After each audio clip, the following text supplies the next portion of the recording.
সামর্থ্যবান ব্যক্তিদের উপরে পবিত্র বাইতুল্লাহতে হজ করা ফরজ, এটা আমরা সবাই জানি। জাল হাজ্জুল মাবরুরু লাইসা লাহু জাযাউন ইল্লাল জান্নাহ, যে হাজ্জে মাবরুর যেটা তার প্রতিদান কেবলই জান্নাত। অনেকে আরাফার ময়দানে গিয়েও খোঁজে যে হজ কই, শুধু মানুষ দেখি হজ কোথায়, হুজুর কোথায়, হুজুর কোথায় বসে বক্তব্য দিচ্ছে। আরাফার দিনটা, পুরো দিনটাই হলো আপনার জন্য হজের দিন, এবং এই সময়টা কাজে লাগানো, তাই না? হে কালো পাথর, তোমার ভালো মন্দ করার কোনো ক্ষমতা নাই, এটা আমি খুব ভালো করে জানি। যদি না আমি তোমাকে রাসূল সাল্লাল্লাহু আলাইহি ওয়াসাল্লাম চুম্বন করেছেন এটা দেখতে না পেতাম, তাহলে আমি তোমাকে কখনই চুম্বন করতাম না। দ্য মেসেজ একাডেমি কর্তৃক আয়োজিত আজকের এই গুরুত্বপূর্ণ সেশনের সম্মানিত পরিচালক, সম্মানিত সভাপতি, অন্যান্য অতিথিবৃন্দ এবং সম্মানিত পার্টিসিপেন্টস, আপনাদের সবাইকে আন্তরিক মোবারকবাদ জানাই। সবাইকে হৃদয়ের গভীর থেকে আন্তরিক শুভেচ্ছা জানাই। আবারও সালাম দিচ্ছি, আসসালামু আলাইকুম ওয়া রাহমাতুল্লাহি ওয়া বারাকাতুহু।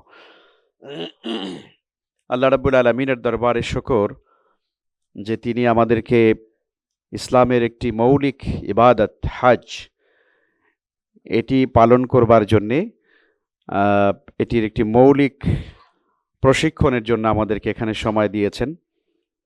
মূলত আমরা হজের প্র্যাকটিক্যালি যাতে করে এখান থেকে শিখে যেতে পারি এবং পবিত্র বাইতুল্লাহতে গিয়ে আমরা যেন সুন্দরভাবে হজ ব্রত পালন করতে পারি, সে কারণেই আজকের এই আয়োজন। একটা মৌলিক বিষয় আগে প্রথমে বলে নেই, আমাদের মুসলিমদের একটা বড় নেতিবাচক দিক হলো যে আমরা ইবাদতের ব্যাপারে আমাদের কি আছে, আগ্রহ আছে, আমরা ইবাদত করতে চাই। যে কোনো ইবাদতের ব্যাপারেই মাশাআল্লাহ আমাদের বাঙালি মুসলিমদের মধ্যে আরও আবেগ অনেক ভালো। কিন্তু আমাদের সবচেয়ে বড় দুর্বলতা যে জায়গায়, সেটা হচ্ছে যে আমল করবার জন্যে যে বিশুদ্ধ ইলম অর্জন করা দরকার, এই ব্যাপারে আমাদের আগ্রহ এবং একান্ত চেষ্টা আমাদের খুবই কম। ইমাম বুখারী রাহমাতুল্লাহি আলাইহি, আপনারা জানেন যে ওনার ইলমে হাদিসের ব্যাপারে ওনার যে খেদমত তা পৃথিবীর ইতিহাসে বিরল। উনি যেভাবে ইলমে হাদিসের খেদমতকে আমাদের সামনে উপস্থাপন করেছেন তা খুবই অসাধারণ। আমি ছোট্ট করেই বলতে চাই, ইমাম বুখারী রাহমাতুল্লাহি আলাইহির সহিহ বুখারী যেটি তিনি রচনা করেছেন, সেই সহিহ বুখারীর মধ্যে একটা অন্যতম বৈশিষ্ট্য আছে। এই বৈশিষ্ট্যটা আপনাদেরকে আমি বলি। সেটা হলো, উনি সহিহ বুখারী রচনা করার ক্ষেত্রে যে হাদিসগুলোকে সন্নিবেশ করেছেন, এই সকল হাদিসগুলো আনার ক্ষেত্রে প্রথমে উনি একটা শিরোনাম রচনা করেছেন। এই শিরোনামটি দিয়ে উনি বোঝাতে চেয়েছেন যে হাদিসের মূল মওদুটা কি, বিষয়টা কি, বিষয়বস্তুটা কি। এটাকে হাদিসের পরিভাষায় বলা হয় তরজুমাতুল বাব। আমরা আমাদের সংক্ষিপ্ত ভাষায়, আমাদের প্রচলিত ভাষায় লিডিং নিউজ বলতে পারি। যে কোনো পত্রিকার শুরুতে নজর করলে দেখা যায় একটা বড় নিউজ থাকে। ঠিক এভাবে করে ইমাম বুখারী রাহমাতুল্লাহি আলাইহি উনি হাদিসগুলো বর্ণনা করার শুরুতে একটা শিরোনাম রচনা করেছেন। এই শিরোনামটা দিয়েই মূলত তিনি মূল বিষয়টা কি বলতে চেয়েছেন সেটা তিনি প্রমাণ করেছেন বা উল্লেখ করেছেন। খুবই সুন্দর একটি লিড আপনার বিষয়বস্তু উনি ওখানে উল্লেখ করেছেন, যেটাকে আমরা তরজমাতুল বাব বলি। সেখানে লিখেছেন উনি যে আল ইলমু ক্বাবলাল কাওলি ওয়াল আমাল। মুসলিমদের জন্য এটি খুবই জরুরি যে কোনো ইলম আপনার আমল করার ক্ষেত্রে এবং বক্তব্য দেওয়ার ক্ষেত্রে আগে জরুরি হলো ওই বিষয়ের উপরে ইলম অর্জন করা। এটা হচ্ছে ওনার একটা গুরুত্বপূর্ণ আপনার শিরোনাম, আল ইলমু ক্বাবলাল কাওলি ওয়াল আমাল। যে কোনো আমল করবার ক্ষেত্রে এবং যে কোনো বিষয়ে বক্তব্য দেওয়ার ক্ষেত্রে ওই বিষয়ের উপরে আগে ইলম অর্জন করা, এটা হচ্ছে আমাদের জন্য জরুরি। এই জায়গায় আমাদের সমস্যা যে আমরা আসলে ইলম অর্জন করবার ক্ষেত্রে যে পরিমাণ সময় দেওয়া দরকার সেটা আমরা দিতে পারি না, ফলে আমাদের ইবাদতের যে স্পিরিচুয়াল যে লেসনটা আছে সেটা আমরা অর্জন করতে ব্যর্থ হই। তো সে কারণে আমি মনে করি আমরা আজকের এই সেশনে যারা বসেছি, মনে হতে পারে সাদামাঠা বলে এগুলো তো আমরা জানি, আবার হয়তো আমরা হজ যখন করতে যাব তখনই তো না মূল কাজ, এটা একটা প্রিপারেশনমূলক কাজ, এটা করলেও চলে, না করলেও অসুবিধা নেই। আমি এক্ষেত্রে বলতে চাই যে না, এই ধারণাটা আসলে ঠিক না। আপনি হজ বাইতুল্লাহতে করতে যাবেন ঠিকই আছে, কিন্তু হজের পূর্ব প্রস্তুতির জন্য এই যে কাজগুলো করছেন, এটা সমানভাবে কিন্তু আপনার হজের সওয়াব এবং মর্যাদার ক্ষেত্রে আপনাকে কিন্তু ফায়দা দেবে। ফলে আমি আপনাদের আন্তরিকতা কামনা করছি। নিশ্চয়ই আপনারা একাগ্র চিত্তেই আপনারা এই অনুষ্ঠান আপনারা উপভোগ করছেন, আপনারা শেখার চেষ্টা করছেন। তো আলহামদুলিল্লাহ আমরা শুরু করে দিতে চাই, আমরা আর ভূমিকা কথা না বাড়িয়ে, যেহেতু অনেকগুলো বিষয় আমাদের এখানে আছে।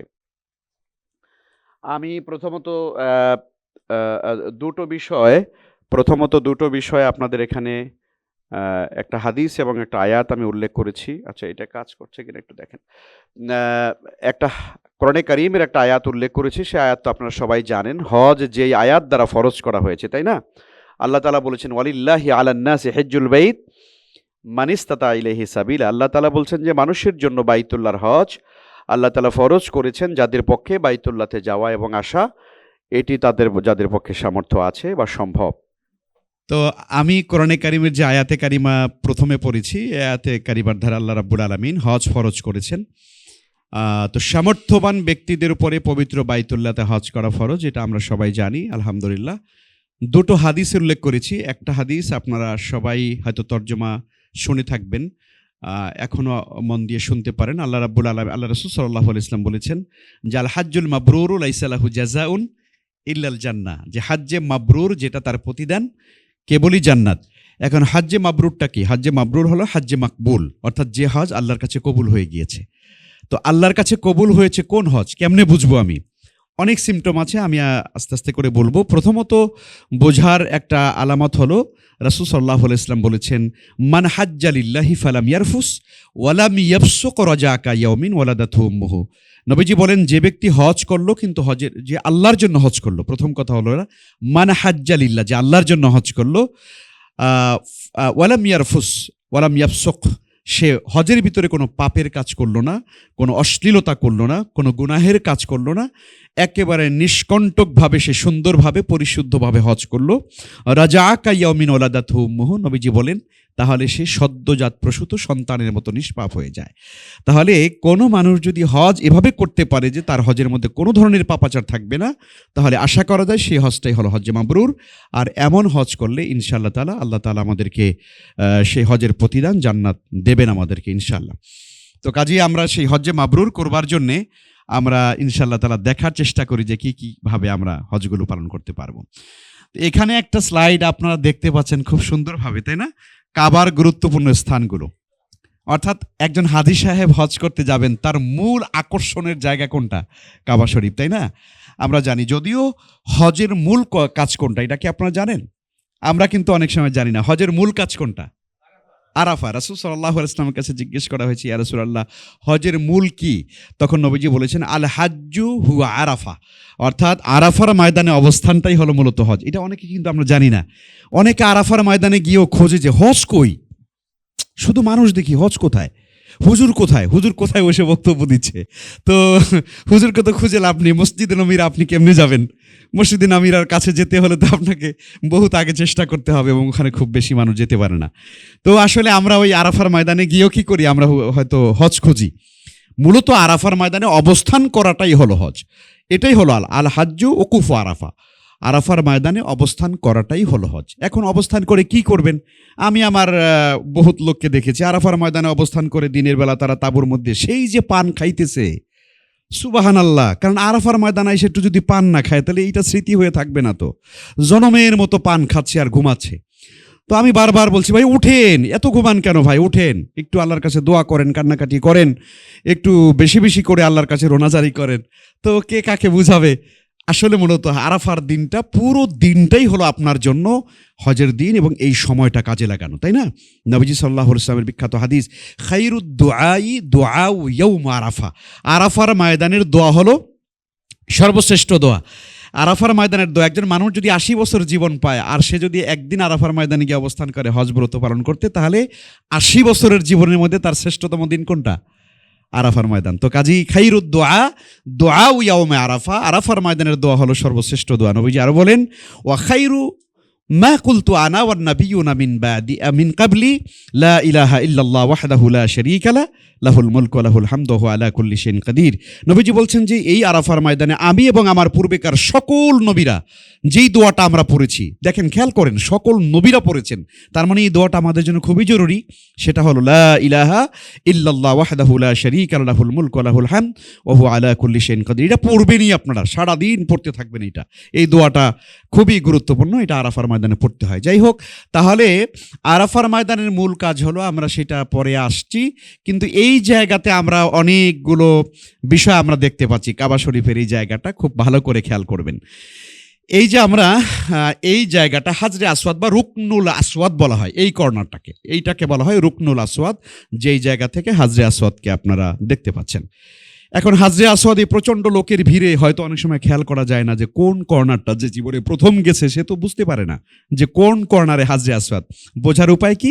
বোঝার উপায় হলো এই বরাবরে, এই হাজরে আসওয়াদ বরাবর ঠিক এইভাবে উপরের দিকে তাকালে দেখবেন একটা কি আছে, একটা সবুজ বাতি আছে। তো ওই বাতির দিকে তাকালে আপনি বুঝবেন যে এটা হচ্ছে হাজরে আসওয়াদ।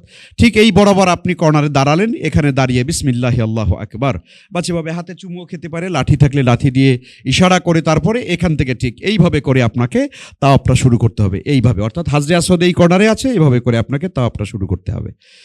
হ্যাঁ, অর্থাৎ হাতের বাঁ দিকে রেখে, তাহলে এই কর্নারটাকে বলা হয় হাজরে আসওয়াদ। দেখতে পাচ্ছেন আপনার কালো পাথর। এখন এই কালো পাথরে চুম্বন করা এটা সুন্নাহ।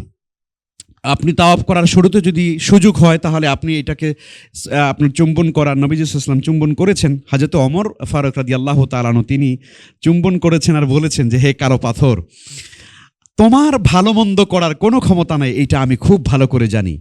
যদি না আমি তোমাকে রাসূল সাল্লাল্লাহু আলাইহি ওয়াসাল্লাম চুম্বন করেছেন এটা দেখতে না পেতাম, তাহলে আমি তোমাকে কখনই চুম্বন করতাম না। সুবহানাল্লাহ। হযরত ওমরের কি পরিমাণ তার ইলম এবং তার কি পরিমাণ আল্লাহর প্রতি তার তাওয়াক্কুল এবং আপনার তো এই জন্য আপনার পক্ষে সম্ভব হলে করবেন, না হলে করবেন না। এখন আমাদের মধ্যে অনেক হাজি সাহেবান আছেন মাশাআল্লাহ, বাইতুল্লাহ আসছে জীবনে হাজরে আসওয়াদ চুম্বন না করে যাবো, এটা হয় না। প্রয়োজন বোধে আরেকজন হাজিকে যদি ঘুষায়াও হয়, তারপরে ঘুষাইয়া এরকম করে তারপর দিয়ে তারপর হলো আপনার হাজরে আসওয়াদ। এবার অনেকে বুদ্ধি শিখায় দেখে, ভাই এমনি যাইতে পারবেন না, দুই হাত এরকম করে রাখবেন, এরপর দুই দিকে আসতে থাকবে, এরকম দুই হাত দিয়ে এরকম করতে করতে যাবেন। নাউজুবিল্লাহি মিন যালিক। কে শিখিয়েছে আপনাকে? আল্লাহু আকবার। বাইতুল্লাহতে হাজরে আসওয়াদ চুম্বন করা সুন্নাহ, এই সুন্নত পালন করতে গিয়ে আপনি আরেকজন আল্লাহর মেহমানকে আপনি কষ্ট দিবেন, নাউজুবিল্লাহ। এর চাইতে খারাপ কাজ আর কি হতে পারে? এই জন্য কখনো এই কাজ করা যাবে না। আর মা বোনেরা যারা আছেন তারা এই দুঃসাহস করবেনই না যে আপনারা, কারণ ওখানে যেতে পারবেন এরকম মোড়ায় যেতে পারবেন, মাশাআল্লাহ। চুম্বন শেষ, এরপরে ফেরার সময় কিন্তু আপনার জীবন নিয়ে টানাটানি বেজে যাবে।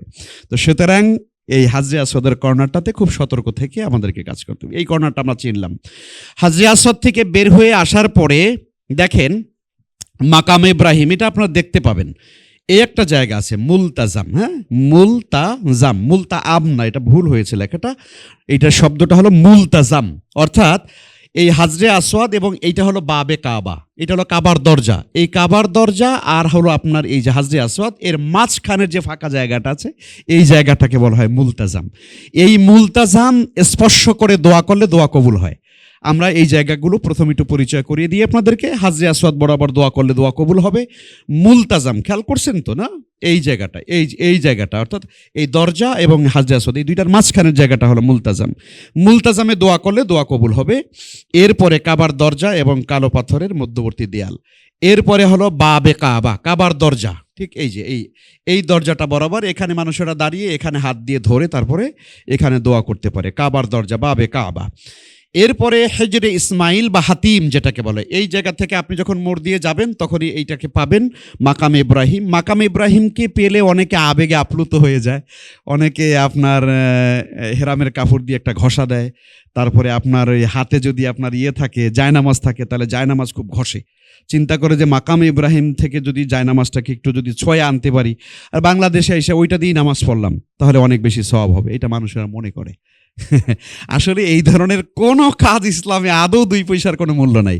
এটা আবেগের জায়গা, মানুষেরা শুধু শুধু আবেগ দেখায়, কোনো লাভ নেই। আপনি দেখতে পারেন ইব্রাহিম আলাইহিস সালামের পদচিহ্ন খচিত পাথরটা, এটা গ্লাসের দিকে নজর করলে দেখা যায় যে ওখানে একটা পায়ের চিহ্ন পড়ে আছে, এতটুকুনি, এর চাইতে আর কিছু না। আর এই জায়গাটাকে সামনে রেখে 2 রাকাত নামাজ পড়া তাওয়াফের পরে।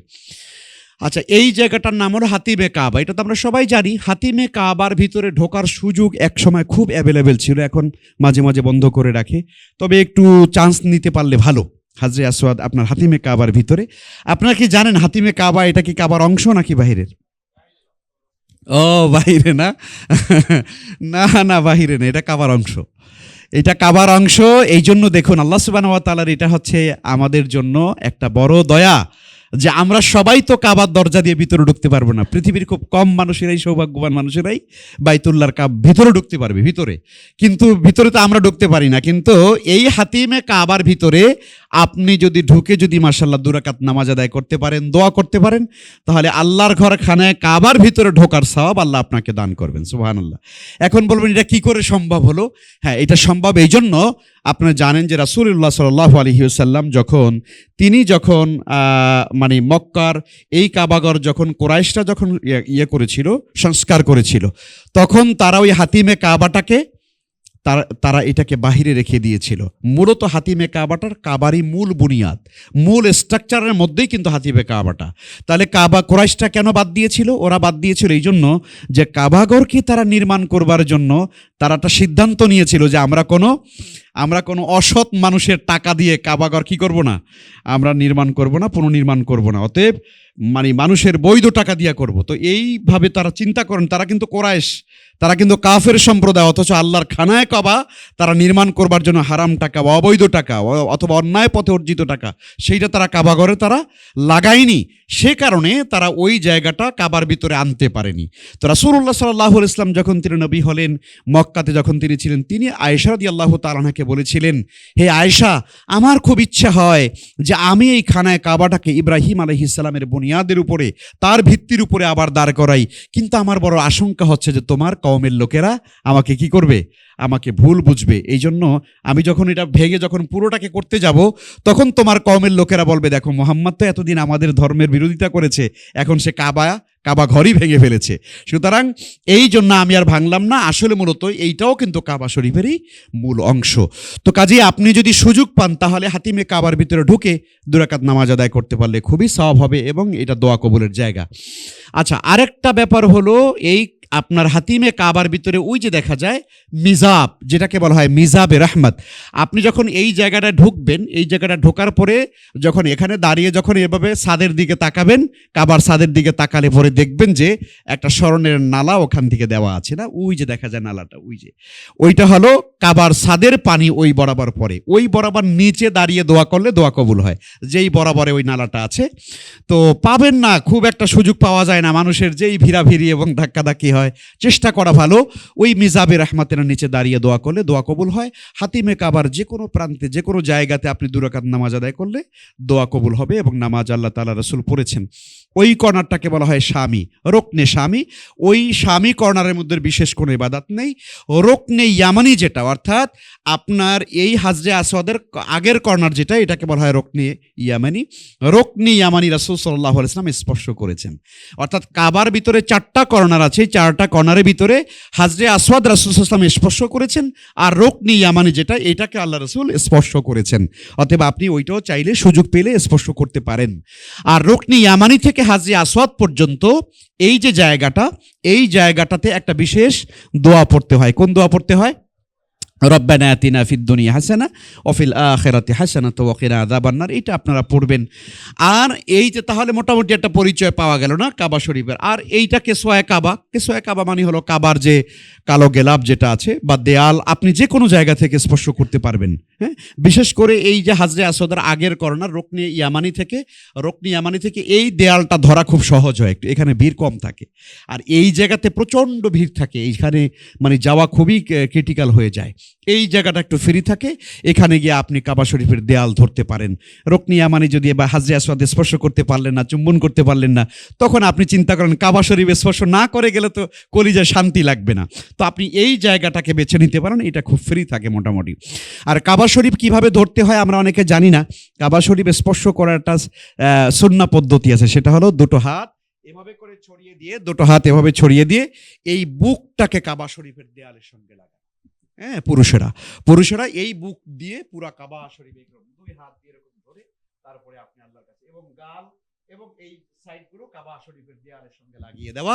এভাবে করে লাগিয়ে দিলে আলহামদুলিল্লাহ আপনার একটা অন্যরকম অনুভূতি, একটা মহাব্বত আল্লাহর ঘরের জন্য আপনার তৈরি হবে। তো সম্মানিত ভাই, আমরা মনে হয় এখানে এইটার উপরে আর লম্বা আলোচনা না করি। তো মোটামুটি আমরা এবারে চলে যাই এহরামের, পুরুষের এহরামের কাপড়। আচ্ছা, এহরামের কাপড় নিয়ে এসেছেন? এহরামের কাপড় এনেছেন? আমি কই নিয়ে আসেন, তাহলে নিয়ে আসেন। জি, এহরামের কাপড় আলহামদুলিল্লাহ পরা খুব সহজ, এটা তারপর আমরা একটু আপনাদেরকে দেখিয়ে দিব। পুরুষের এহরামের কাপড় 2 টুকরো সাদা সেলাইবিহীন কাপড় পরতে হবে, এটা আপনারা আগেই রেডি করবেন। একাধিক সেট নিয়ে যাবেন, হ্যাঁ একাধিক সেট নিয়ে যাবেন, কারণ হলো এক সেট পরলে একটু ময়লা হয়ে যেতে পারে। আবার একটু বলি, সুতি কাপড়, এখন তো গরম আছে, একটু পাতলা সুতি কাপড় নেবেন যাতে করে পরতে আরাম হয়। আবার একটা মোটাও নেবেন যাতে করে মিনাতে যখন রাতের বেলা থাকবেন ঠান্ডা লাগতে পারে, তখন একটু মোটাটা রাখলেন। এবং মিনাতেও যদিও এহরামের কাপড় পরে তার সবসময় থাকতে হবে না। আচ্ছা, তাহলে এহরামের 2টো কাপড়, একটা হলো ইজার। ইজার বলা হয় কোনটাকে? যেটা আপনি লুঙ্গি হিসাবে লুঙ্গির মতো করে পরবেন। আর একটা হলো রেদা, যেটা চাদর বানিয়ে আপনি গায়ে দিবেন, তাই না? এটাই হলো মূলত। আর একটা ইজতেবা আমরা দেখায় দিচ্ছি। এরপরে মিকাতে পৌঁছানোর আগে বা সেখানে এরকম পরিধান করতে হবে। দেন কোনটা, এটা কি, এটা গায়ের না? আচ্ছা, এইটা একটু আমার সাথে ধরেন, আমার সাথে হেল্প করেন। এহরামের কাপড়টা একটু আমরা দেখাই দিই। এটা অনেক সময় আমরা কেমনে পড়তে হবে এটা নিয়ে একটু ইয়েতে থাকি। জি, আমাদের পুরুষ ভাইদের জন্য শুধু এহরামের কাপড়, আমাদের নারীদের জন্য বা বোনদের জন্য তো আসলে কোনো এহরামের কাপড়ের কোনো প্রয়োজন নেই। আপনি প্রথমত এটা দেখবেন, ইউটিউবে আছে মাশাআল্লাহ, এগুলো খুব একটা জটিল কিছু না। এহরামের কাপড়টা প্রথমে এরকম ধরে, এই যে আপনার এখানে 2টো মাথাকে মিলিয়ে ফেলবেন। কেমন? 2টো মাথাকে মিলিয়ে 2টো মাথাকে একটা সাইডে নিয়ে যাবেন এভাবে করে। ধরুন ডান দিকে নিয়ে আসলেন এভাবে, হ্যাঁ ডান দিকে নিয়ে আসলেন। এরপরে এখানে এই যে এখানে এই সাইডটাকে এইভাবে ধরবেন, এই শক্ত করে এখানে ধরবেন। এখানে ধরলেন, যত টাইট করে ধরবেন তত এটা সুন্দর হবে। এইভাবে আনলেন, একটা প্যাচ হয়ে গেল না? ওইটা ছেড়ে দিবেন। এরপরে এখানে এনে আবার এরকম আরেকটা এখানে ধরে আরেকটা প্যাচ দিবেন। তাহলে কাপড়টা ভাঁজ হয়ে গেল মাশাআল্লাহ। এরপরে আপনি এখানে সুন্দরভাবে এটাকে এরকম করে প্যাচ দিলেন। আর একটা ভাঁজ দিয়ে আপনি যাতে করে নিচে টাকনুর নিচে না পড়ে যায়। বাস, এখন দেখেন মাশাআল্লাহ আপনার খুব ইজি হচ্ছে, কোনো সমস্যা নেই। এরপরে এটাকে আরও একটু টাইট দিতে চলে, সুন্দর করে টাইট দিয়ে মাশাআল্লাহ এমনি কিন্তু টাইট হয়ে গেছে। এরপর এখানে সুন্দর করে বেল দিলেন, টাইট করে একেবারে, হ্যাঁ বিভিন্ন বেল পাওয়া যায়, বেল দিয়ে দিলেন। তাহলে এইটা হলো আমাদের পড়া। তাহলে এটার সমস্যা নেই, এটা আরো অন্যভাবেও পড়া যায়, এইভাবে পড়লে মাশাআল্লাহ খুব সুন্দর হয় আর কি। আর এটাকে বলা হয় রেদা। কেমন? এটা হলো রেদা চাদর। চাদরটা তো আপনি নর্মালি চাদরের মতোই গায়ে দিবেন, কোনো সমস্যা নেই। এভাবে করে গায়ে দিবেন, এভাবে করে গায়ে দিয়ে বাস আপনি স্বাভাবিক থাকলেন না। কিন্তু এখানে খেয়াল করতে হবে, যখন আপনি প্রথমে ওমরা করতে যাবেন তখন আপনাকে প্রথম তাওয়াফে আপনাকে 3 তাওয়াফে কি করতে হবে? ইজতিবা করতে হবে। ইস্তিবা বুঝেন তো? ইস্তিবা মানে হলো একটু বীরত্ব ভাব নিয়ে তাওয়াফ করা আর কি। তো এই বীরত্ব ভাব নিয়ে তাওয়াফ করার জন্য আপনাকে এই জায়গাটা, ডান কাঁধের এটা এইভাবে তো আছে না, ডান কাঁধের এই চাদরটাকে আপনি ফেলে ডান কাঁধ আপনার এই জাস্ট এইটা একটু খোলা থাকবে, এটা খোলা থাকবে, আর এইটাকে এভাবে করে আপনি উঠাই দেবেন। আর এই 3 তাওয়াফের সময় একটু মানে বীরত্বের সাথে এরকম তাওয়াফ, হ্যাঁ একটু জোরে হাঁটা। এখন আমাদের ওখানে সমস্যাটা হয় যে ওই জায়গাতে তাওয়াফ করতে গেলে ধর প্রচুর মানুষ, ধরেন আপনার বুকের সাথেই মানুষ লেগে আছে, পিছনে মানুষ লেগে আছে, তো ওই আমাদের হাজী সাহেবরা কি করে ওই জায়গা দাঁড়ায় এরকম করতে থাকে। তো এক জায়গায় দাঁড়ায় কি ভাই এরকম বীরত্ব হয় নাকি? তো যেখানে ধরেন এই ভিড়টা কোন জায়গায় হবে, যে হাজরে আসওয়াদের কর্নারে যেখানে প্রচুর মানুষ থাকবে, ওখানে আপনি মূলত করতে পারবেন না। তো যখন আপনি করবেন, যখন হাজরে আসওয়াদ ঘুরে, যখন মাকামে ইব্রাহিম যখন ঘুরে চলে আসবেন, তখন দেখবেন যে আবার কি হয়ে গেছে, একদম হালকা ফাঁকা ফাঁকা হয়ে গেছে। তখন আপনি দ্রুত আপনি করতে থাকলেন। তখন এই 3 তাওয়াফের ভিতরে ইস্তেবা করা, এটা আমাদের জন্য সুন্নাত রাসূল সাল্লাল্লাহু আলাইহি ওয়াসাল্লাম এটা করেছেন। তো কাজে এখানে আর কঠিন কিছু না, ইজার, রিদা, ইজতিবা এবং মিকাতে তো আপনাকে এটা পড়তে হবে, তাই না? তো এখন বাংলাদেশ থেকে যখন আপনারা যাবেন তখন তো এটা আগেই গায়ে দিয়ে যাবেন, তাই না? এখানে দেখানো আর দরকার নেই আমার মনে হয়। আচ্ছা, এটা খুলে ফেলি আমরা, অথবা থাকুক, আমরা এটা পড়েই বাকি কাজ চালিয়ে দিই। এখন আসেন যে এহরামের যে বর্ণনা সেটা একটু আমরা দেখার চেষ্টা করছি ইনশাল্লাহ। জি, তো সম্মানিত উপস্থিতি, হজ বা উমরা করতে ইচ্ছুক ব্যক্তি গোসল ও পবিত্রতা অর্জন সম্পন্ন করে এহরামের কাপড় পরিধান করবেন, এগুলো আপনারা জানেন। আচ্ছা, তামাত্তু হজকারী এবং যে কোনো হজের জন্য আপনার কি করতে হবে? নিয়ত করতে হবে না? আমরা অনেক সময় বলে থাকি নিয়ত লাগে না। নিয়ত লাগে। নিয়ত ছাড়া কি কোনো কাজ হয় নাকি? আপনি যদি তামাত্তু, আপনারা তো সাধারণত সবাই তামাত্তু করবেন, তাই না? প্রথমে আপনারা গিয়ে ওমরা করবেন, পরে হালাল হয়ে যাবেন, পরে আবার হজ করবেন। তো তামাত্তু হজের জন্য প্রথমে এহরামের জন্য আপনি নিয়ত করবেন। সেই নিয়তটা খুবই জরুরি। তো এহরামের কাপড় পরলেন, এরপরে আপনাকে নিয়ত করতে হবে, তাই না? নিয়ত করার জন্য কি বলতে হবে? লাব্বাইকা উমরাতান। কি বলতে হবে? লাব্বাইকা উমরাতান। এতটুকুন বললে হবে। এখন আরবিতে না পারলেও অসুবিধা নেই, বাংলায় বললেও হবে যে আল্লাহ আমি ওমরার নিয়ত করছি, ওমরার নিয়ত করছি, আপনি এতটুকুন বললেন। এরপরে আপনি আবার হজের সময় তখন আবার লাব্বাইকা হাজ্জান সেটা বলবেন। তাহলে এতটুকুন নিয়ত। আর নিয়তের সাথে সাথে আপনারা কি করবেন? তালবিয়া পড়তে হবে। কি পড়তে হবে? তালবিয়া পড়তে হবে। এহরামের কাপড়টা বাংলাদেশ থেকে পরে গেলে সুবিধা হয়, কারণ বিমানে খুব একটা ভালো ব্যবস্থা থাকে না, ওখানে অজু করা যায় না, ভালো প্রস্তুতি থাকে না, কাপড় চেঞ্জ করতে পারবেন না। আগেই সুন্দরভাবে পড়ে গেলেন, কিন্তু যখন মিকাত যখন আপনি অতিক্রম করবেন তখন অবশ্যই যেন আপনারা সজাগ থাকেন। মাশাআল্লাহ, হাদি সাহেব বিমানের এসির মধ্যে এমন ঘুম দিয়েছে, আর খাওয়া দাওয়া ভালোই খাইছে, এরপরে তো মাশাআল্লাহ এমন ঘুম দিয়েছে যে মিকাত চলে যাচ্ছে, উনি তালবিয়া পড়তে পারতেছে না। তো এই জন্য বারবার বলি, আপনি বিমানে যখন থাকবেন, যখন মিকাত ইয়ালামলাম অতিক্রম করবে, আর বাংলাদেশিদের মিকাত কোনটা আমরা জানি? ইয়ালামলাম, তাই না? ইয়ালামলাম পাহাড়ের উপর দিয়ে যখন যাবে, তখন আপনাকে সেই জায়গায় অবশ্যই আপনাকে এহরামের জন্য নিয়ত করতে হবে এবং আপনাকে তালবিয়াটা পড়তে হবে। তো তালবিয়া আমরা সবাই পারি আলহামদুলিল্লাহ, সবাই তালবিয়া মুখস্থ আছে। লাব্বাইক আল্লাহুম্মা লাব্বাইক, লাব্বাইক লা শারীকা লাক লাব্বাইক, ইন্নাল হামদা ওয়ান নি'মাতা লাকা ওয়াল মুলক লা শারীকা লাক। এই তালবিয়াটা আমরা অনেক সময় আছে যে আমরা একটু জোরে জোরে আওয়াজ করে পড়তে আমাদের খুব শরম করে। আরে আমি একটা এত সম্মানিত ব্যক্তি, আমি তালবিয়া জোরে জোরে পড়বো, এটা হয় নাকি? আল্লাহর ওয়াস্তে আপনাদেরকে বলি, হজ যারা করতে যাবেন, তালবিয়া যদি জোরে না পড়তে পারেন তাহলে বাইতুল্লাহ যাওয়ার কোনো মানে নেই। আপনি অবশ্যই তালবিয়া জোরে জোরে পড়বেন এবং মনে রাখবেন যে এই ঘোষণার চাইতে শ্রেষ্ঠতম ঘোষণা নাই। আল্লাহু আকবার, লাব্বাইক আল্লাহুম্মা লাব্বাইক, মানে কি? আল্লাহ আমি হাজির, আল্লাহ আমি হাজির। এখন হাজিরা মানুষ কখন দেয়? হাজিরা ডায় যখন কেউ কাউকে ডাকে, তাই না? আল্লাহ রাব্বুল আলামিন আমাদেরকে ডেকেছেন না? আল্লাহ ইব্রাহিম আলাইহিস সালামকে বলেছিলেন, ওয়াআযযিন ফিন্নাসি বিল হজ, লোকদেরকে বাইতুল্লাহ হজ করার জন্য ডাকো। তো সেই জায়গাতে আমরা যারা আলমে আরওয়াহাতে ছিলাম, রুহের জগতে ছিলাম, তখন আমরা লাব্বাইক বলেছিলাম। আল্লাহর কুদরতি এই ডাকে শুনে আমরা সবাই লাব্বাইক বলেছিলাম বলেই আজকে আমরা বাইতুল্লাহতে যাচ্ছি, তাই না? তো সুতরাং আপনি আল্লাহর সেই ডাকের জবাব দিয়ে আজকে বাইতুল্লাহতে আপনি হাজির হয়েছেন, লাব্বাইক আল্লাহুম্মা লাব্বাইক। তো কাজেই আমরা এই লাব্বাইকটা জোরে বলতে তো কোনো অসুবিধা নেই। শিক্ষক ক্লাসে আপনার রোল কল করতেছে 1 2 অথবা ওয়াহেদ ইসনানে, তো ছাত্র যদি জোরে বলে যে লাব্বাইক, হ্যাঁ লাব্বাইক কি অবস্থা, তাহলে শিক্ষক খুশি হয়ে যে না মাশাআল্লাহ অ্যাক্টিভ আছে সে। তো এই জন্য আপনার তালবিয়াটা অবশ্যই যেন আপনার খুব সুন্দরভাবে হয় এবং ভালোভাবে হয়। লাব্বাইক আল্লাহুম্মা, আমরা একবার সবাই সুন্দর করে পড়ি তো এখানে, লাব্বাইক আল্লাহুম্মা লাব্বাইক, লাব্বাইক লা শারীকা লাক লাব্বাইক, ইন্নাল হামদা ওয়ান নি'মাতা লাকা ওয়াল মুলক লা শারীকা লাক। কি পড়তে ভালো লাগে না? মনে হয় যে বাইতুল্লাহ চলে গিয়েছেন। তো এই জন্য তালবিয়াটা খুব সুন্দর করে পড়বেন ইনশাআল্লাহ। এটা হলো ইহরামের জন্য খুব জরুরি একটা বিষয়। আচ্ছা, এই তো তালবিয়া গেল, এখানে আমরা হাজির। আচ্ছা, তালবিয়ার মূল শিক্ষাটা কি সেটা একটু কিন্তু খেয়াল করতে হবে। তালবিয়ার মূল শিক্ষা হলো লা শারীকা আল্লাহ, এই চেতনা নিজেকে ধারণ করা। এখন আমি বলি অনেক সময় যে একজন হাজী সাহেব বাইতুল্লাহতে যান, তালবিয়া উনি পড়লেন, সব জায়গায় তালবিয়া পড়লেন, মিনা মুজদালিফা আরাফাতে সব জায়গায়, তাই না? আল্লাহর খানায় কাবায় সব জায়গায় গিয়ে তালবিয়া পড়লেন, কিন্তু বাংলাদেশে আসার পরে লা শারীকা আল্লাহর এই বিশ্বাস ওনার আর থাকলো না। ওখানে গিয়ে বললাম যে আল্লাহর তোমার কোনো শরীক নাই, সমস্ত নিয়ামত, লাব্বাইক আল্লাহুম্মা লাব্বাইক, লাব্বাইক লা শারীকা লাক লাব্বাইক, হে আল্লাহ তোমার কোনো শরীক নাই, ইন্নাল হামদা সমস্ত প্রশংসা, ওয়ান নি'মাতা সমস্ত নিয়ামত, লাকা তোমারই জন্যে, ওয়াল মুলক আর সাবরিনটি পাওয়ার, হে আল্লাহ তোমার। মুলক মানে কি? রাজত্ব, ক্ষমতা, পাওয়ার। সাবরিনটি পাওয়ার কার? তোমার। লা শারীকা লাক, হে আল্লাহ তোমার কোনো শরীক নাই।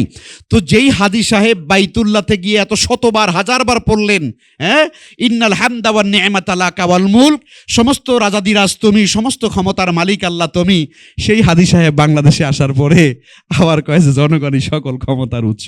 তা আপনি বলেন তো উনি কি হজ করেছেন? এই জন্য বলি, আল্লাহর ঘরে যাওয়ার পরে এই শিক্ষাটা নিজেকে ধারণ করে বাইতুল্লাহতে আসতে হবে। আল্লাহ তৌফিক দেন আমাদের সবাইকে, আমরা যেন সেটা শিখে যেন আমরা বাংলাদেশে আসতে পারি। এহরামের বর্ণনা। আচ্ছা, এখানে যদি কেউ সজ্ঞানে বা ইচ্ছাকৃতভাবে এহরাম অবস্থায় নিষিদ্ধ কোনো কাজ করে তাহলে কাফারা বা ফিদিয়া দিতে হয়। এহরাম অবস্থায় কি কি কাজ করা যায় না সেটা আমরা সবাই জানি, তাই না? আল মামনুআত ফি হালাতিল ইহরাম, ইহরাম অবস্থায় বিশেষ কিছু নিষিদ্ধ কাজ আছে, এটা তালিকা এখানে দেওয়া আছে, আমরা একটু পরে দেখবো ইনশাল্লাহ। মহিলাদের এহরামের বিধান দেখেন, মহিলাদের এহরাম আল্লাহু আকবার, আল্লাহ রাব্বুল আলামিন কত সুন্দর করেছেন যে আমাদের মায়েদের জন্য, আমাদের বোনদের জন্য এহরামের আলাদা কোনো কাপড় নেই। তাদের জন্য যদি এরকম সাদা কাপড় পরতে হতো তাহলে এটা জটিল ছিল না, কিন্তু আল্লাহ রাব্বুল আলামিন তাদের নিজেদের যে রুচিসম্মত পোশাক, এটা কি আল্লাহ এহরামের পোশাকের মর্যাদা দিয়ে দিয়েছেন। সুবহানাল্লাহ। নারীদেরকে আল্লাহ কত সম্মানিত করেছেন দেখেন, তার রুচি কি আল্লাহ তাআলা এহরামের কাপড়ের বিধান দিয়েছেন যে এটাই তোমার জন্য এহরামের কাপড়।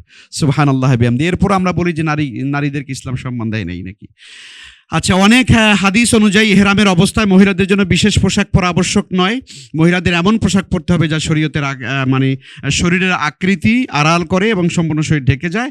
কেবল মুখ ও হাত উন্মুক্ত রাখা যাবে। তবে অবশ্যই খেয়াল রাখতে হবে, আমাদের মায়েরা বোনেরা অন্যত্র যতই যাই করেন না কেন, কাবা শরীফ যখন তাওয়াফ করবেন অবশ্যই তখন তার চেহারা কি থাকতে হবে?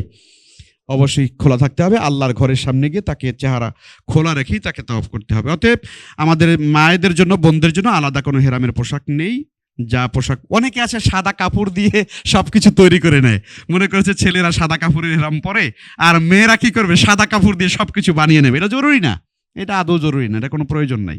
আপনি আপনার মতোই যাবেন। মিকাতের কথা বলা আছে, বাংলাদেশের মিকাতি আলামলাম, এটা আমরা সবাই জানি আলহামদুলিল্লাহ।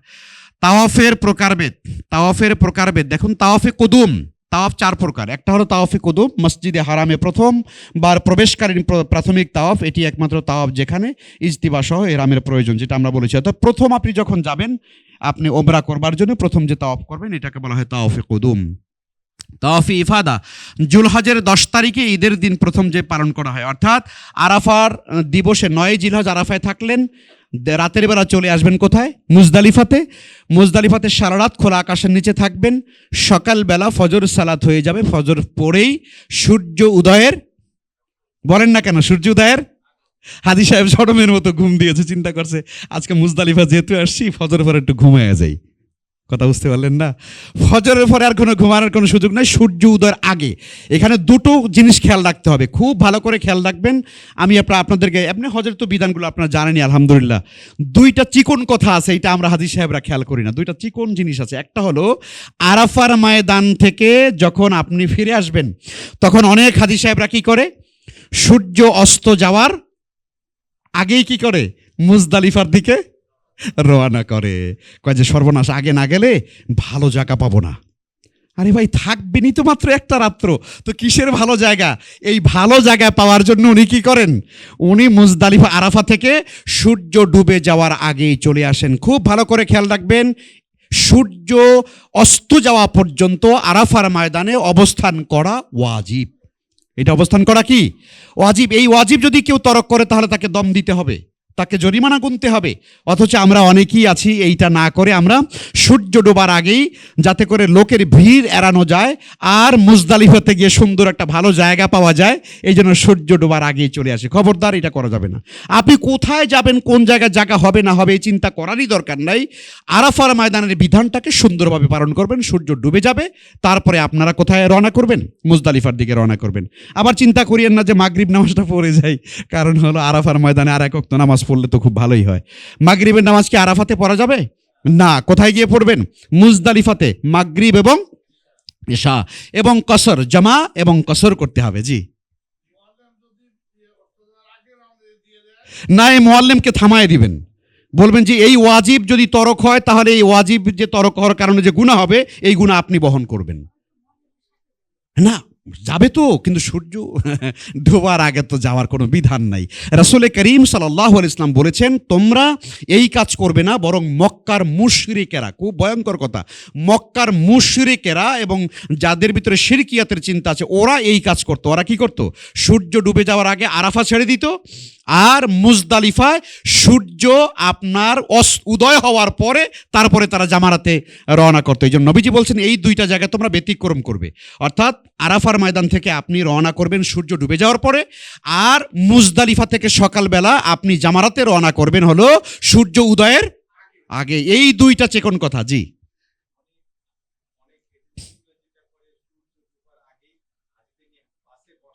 জি জি। বাঁচে বসাইলে অসুবিধা নেই। বাঁচে তো আপনি তো মানে আপনি আরাফার ভেতরেই আছেন। হ্যাঁ, আপনাকে যদি আরাফার ভিতরে বাঁচে বসানো হয়, আপনি আরাফার মধ্যে আছেন। আপনাকে যদি মুজদালিফাতে যদি বাঁচে বসায় দেয়, তাও আপনি কিন্তু মুজদালিফার মধ্যে আছেন। বাঁচে বসতে কোনো সমস্যা নাই। কিন্তু হ্যাঁ, হ্যাঁ, হ্যাঁ, রাইট। আপনি সীমানা ত্যাগ করতে পারবেন না। হ্যাঁ, আপনি এইটাও পারেন যে যেহেতু আসলে একটু এইটা অনেকে করে, এই মাসালা অনেকে জানে এবং এইটা করে যে ঠিক আছে আসলে আমি যেই তাঁবুতে আছি এই জায়গা থেকে বের হয়ে যেতে, যেতে সীমানা পার হয়ে আমার অনেক দেরি হয়ে যাবে। তাহলে আমরা কি করি? আমরা সীমান্তবর্তী এলাকায় গিয়ে থাকি। কথা বুঝতে পারলেন? তো এখান থেকে একটু আগায়া থাকলে হয় কি? তাহলে ওই ভিড় কিছুটা কমে যায়। এইটা আপনার জন্য 100% জায়েজ আছে, কোনো সমস্যা নেই। আপনি খেয়াল করবেন, দেখবেন বড় এভাবে সাইনবোর্ডের মধ্যে লেখা আছে নেহায়ে আরাফা, নেহায়ে আরাফা মানে আরাফার শেষ। আপনি এই যে বাউন্ডারি যেখানে দেওয়া আছে উপরে দেখবেন খবরদার এইটা ক্রস করা যাবে না, এইটার ভিতরে থাকতে হবে, বাস। তাহলে আর কোনো অসুবিধা নেই। আবার ঠিক ওই আপনার মুজদালিফাতে একই অবস্থা। তো ঠিক আছে, আমরা এইগুলো তাওফে কদম, এফাদা গেল, তাওফে বিদায়ী তাওয়াফ যেটা আপনি সর্বশেষ যে তাওয়াফ করে আসবেন, আপনার হজের সকল কাজ শেষ করে যখন আপনি আসবেন, এই শেষ আগে মানে চলে আসার আগে যে বিদায়ী তাওয়াফটা, এটাকে বলা হয় তাওয়াফ বিদা। আর নফল তাওয়াফ তো আছে, বিভিন্ন সময় তাওয়াফ করা যাবে। জি, তাওয়াফ কেমনে করবেন মোটামুটি তো আমরা বলবেন। কয়বার চক্কর দিতে হবে? 7 বার, তাই না? 7 বার চক্কর দিতে হবে এভাবে করে ঘুরে ঘুরে। আর এই তাওয়াফগুলো আপনারা চেষ্টা করবেন, আমি যতবার হাজী সাহেবদের সঙ্গে ছিলাম, মানে আমার কেমন যেন কষ্ট হয়, মানে বুঝাতে পারি না মানুষদেরকে। সেটা হলো ভাই, আপনি আল্লাহর ঘর তাওয়াফ করতে আসছেন, কেন এখানে সেলফি তোলেন ভাই? আবার ওই জায়গায় বসে আবার ধরে আবার বাংলাদেশের সাথে কানেক্ট হয়। এই যে দেখো দেখো আমি এখন তাওয়াফ করতেছি, তোমাদের কোনো দোয়া থাকলে করো। আরে কি আজব ব্যাপারে ভাই, ও বাংলাদেশে আছে, আপনি তারে দিয়ে কি দোয়া করাচ্ছেন ওখানে বসে? আপনি তার জন্য দোয়া করেন, অসুবিধা নাই, কিন্তু ওই জায়গায় বসে মোবাইলে এই কাজগুলো করা, এগুলোতে হয় কি আপনার যে মানে এবাদতের যে মূল রুহানিয়াত, মূল যে স্পিরিট, এটা কি হয়ে যায়? এটা নষ্ট হয়ে যায়। কাজী তাওয়াফের সময় কখনোই এই কাজগুলো আপনারা করবেন না, দয়া করে সুন্দরভাবে তাওয়াফ করবেন, 7টা চক্কর দিবেন।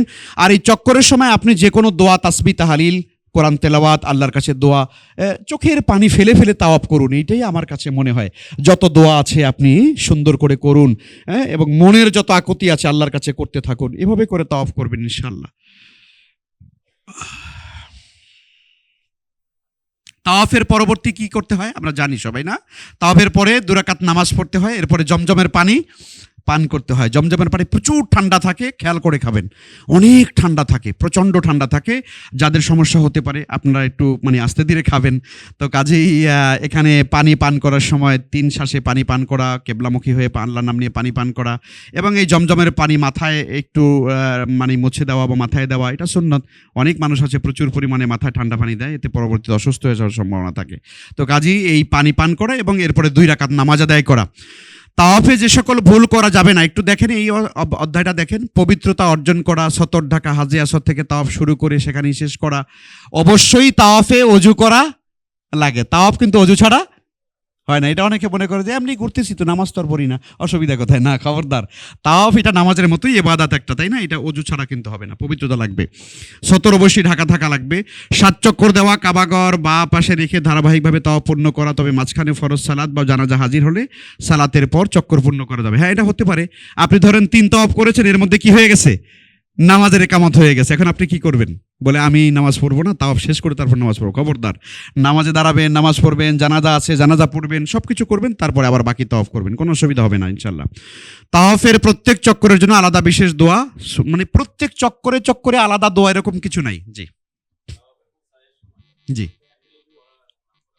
ও, তাওয়াফের সময় আপনি ভালো মোজা রাখতে পারেন। তাওয়াফে আলহামদুলিল্লাহ মাতাফ সুন্দর, মাতাফে জুতা লাগে না, মাতাফটা খুবই আরামদায়ক, ঠান্ডা, কোনো গরম নাই। হ্যাঁ, আপনি এটার মধ্যে কোনো জুতা পরা খুব একটা লাগে না, তবে জুতা তো সাথে রাখতে হয়, আমরা জানি বাইরে চলে গেলে তখন আপনার জুতা লাগবে। অতএব এই জুতাটা খুবই একেবারে ওই যে আপনার বেল জাতীয় জুতা, তাই না? ফিতা জাতীয় জুতা, পা যেন ঢেকে না যায়, এইভাবে খেয়াল রাখবেন। এরকম জুতা রাখবেন। জুতাটা অবশ্যই পিঠের মধ্যে রাখবেন, ছোট্ট ব্যাগ রাখবেন, পিঠের যে ওই ব্যাগটা আছে ওইটার মধ্যে রাখবেন, আপনি নিশ্চিন্তে থাকবেন। ও, অনেকে জুতা পায়ে করে, হ্যাঁ জায়েজ আছে, কোনো সমস্যা নাই তো, কারণ জুতা পায়ে দিয়ে তো নামাজে হয়। আমাদের বাংলাদেশে না এটা নিয়ে বিশাল রকমের ইখতিলাফ হয়। হ্যাঁ হ্যাঁ, কোনটা? ফিতা ফিতা ফিতা হ্যাঁ ওই তো ওইটাই বললাম, ফিতাওয়ালা যে স্যান্ডেল আর কি, এমনি জুতা না। আচ্ছা সাই, এরপরে সাই রয়েছে না, আমাদের সময় খুব একটা বেশি নেই, আমরা শেষ করবো ইনশাল্লাহ। সাই করতে হবে তারপরে। আচ্ছা তাওয়াফ শেষ করলেন, তারপরে কি করবেন? সাই করবেন। এখন কাজ হচ্ছে জি। আচ্ছা তাহলে সাই করতে হবে, সাই বাইনা সাফা ওয়াল মারওয়া, আপনার সাফা এবং মারওয়ার মধ্যে সাই করা। এখানে সাফা, ওইখানে হলো মারওয়া, তাই না? সাফা থেকে আপনি যাবেন, একটা হলো, আবার মারওয়া থেকে সাফা আসবেন, আর একটা হলো। আপনি খেয়াল করে দেখবেন যে হ্যাঁ এভাবে করে আপনি শুরু করলেন সাফা এবং মারওয়ার ভিতরে সাই করা। আমরা এইটা একটু দেখাই, আবারও খেয়াল করেন, এই যে দুই জায়গাতে, অর্থাৎ সাফা থেকে মারওয়া একটা, মারওয়া থেকে আবার সাফা আর একটা, এভাবে করে সাফায় শুরু হবে, মারওয়ায় গিয়ে শেষ হবে, তাই না?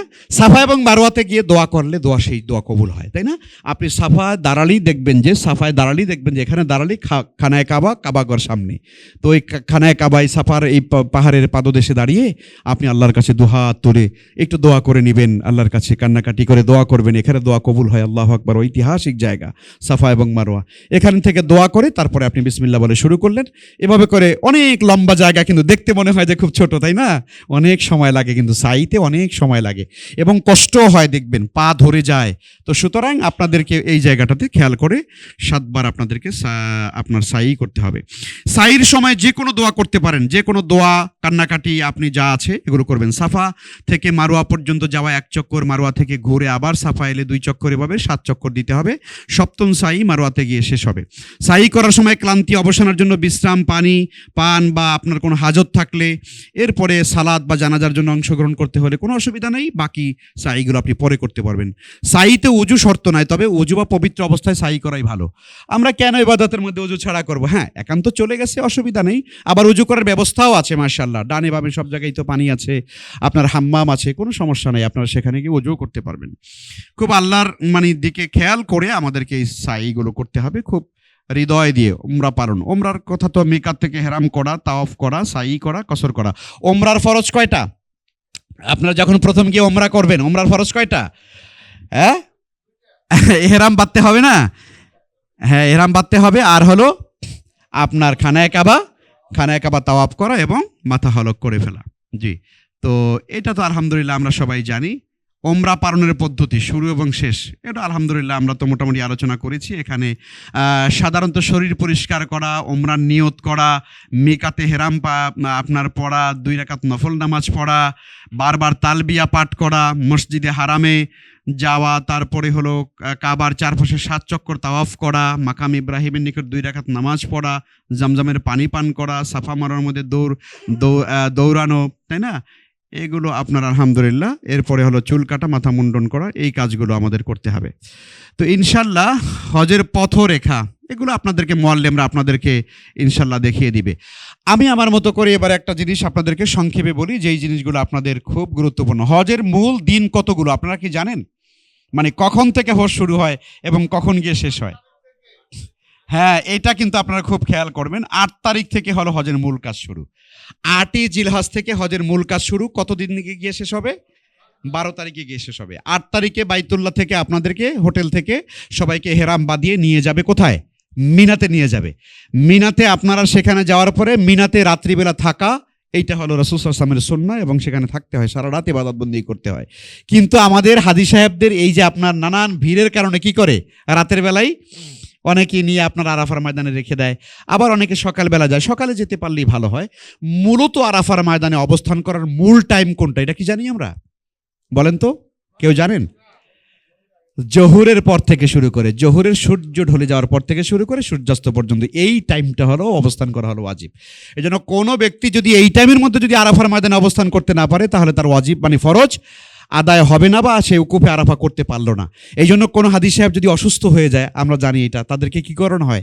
তাদেরকে অ্যাম্বুলেন্সে আপনার সৌদি হজ মন্ত্রণালয় তারা কি করে, আরাফার ময়দানে অন্তত একবার করে তাদেরকে রাউন্ড দিয়ে আবার নিয়ে আসে, যাতে করে তার হজটা আদায় হয়ে যায়। এই জন্য আরাফার ময়দানে অবস্থান এটা খুবই জরুরি। এটা হলো 9 তারিখে আমাদেরকে করতে হবে।